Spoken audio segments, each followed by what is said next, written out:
with this movie, with Wakanda Forever, I was super nervous going into it. Yes. For one simple reason. I don't like getting tearful and emotional in front of people, especially in a public place like a theater. Yeah.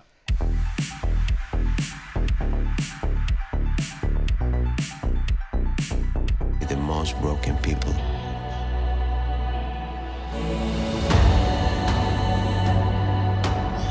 And going into this movie, I knew that I was going to feel something. And first of all, I want to say, fuck you, Marvel. Oh, wow. For making me feel anything. That is really mean and cruel, and I hate that. But I mean that sarcastically. I'm glad that I did. And going into this film, I was definitely kind of like nervous and on my seat because like, what gut punch are they going to throw at me to make me feel something? Turns out they were like, oh, let's just give him 2.5 hours of emotion.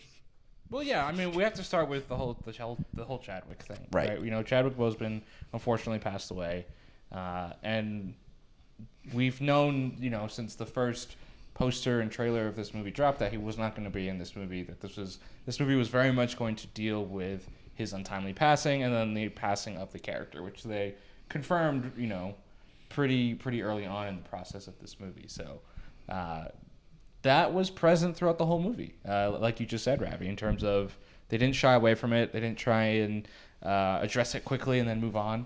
It was, almost it was a central theme in the movie. The movie is about grief, and it's about dealing with those who have passed and going through that entire process. And that is the movie in so many ways. Yes, there's a lot of other stuff to talk about in terms of some of the subplots and everything else within the movie. But at the heart of Black Panther: Wakanda Forever, it is dealing with the loss of this actor who went way too soon, and we lost a beloved character as well from it.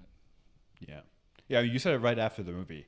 And I didn't even think about this going in. So I was nervous as well, but I didn't really think about why. And then I think you voiced it right after. You're like, this movie had a huge checklist of things it needed to hit and things to do. And if you look at the checklist, it was never going to be a perfect movie. No. And I think that's a great way to sum it up. It has to deal with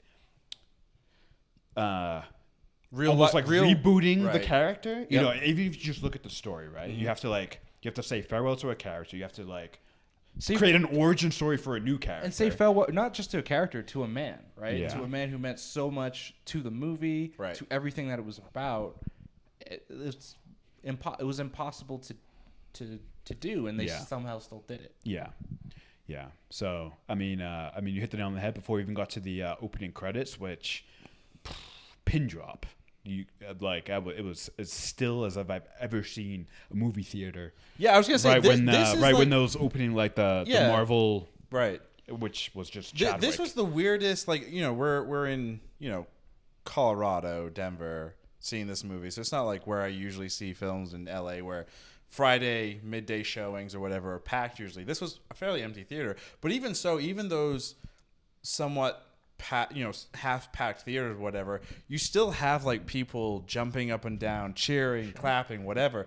There was none of that. The entire theater was like, we're gonna kind of go through this emotional roller coaster. We're gonna be everyone in that theater was super respectful for what we were going through and seeing and everything. And I think that was.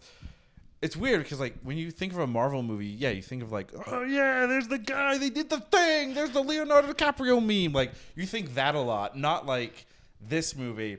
And it's interesting because I think we talked about this a lot where, Endgame came out, it went through an emotional gut punch where, thank goodness Robert Downey Jr., from what I know, is in good health and he's still, he's here with us. His character of Iron Man, we said goodbye to that character. Still an emotional gut punch, but obviously not the same to what we saw here with Black Panther.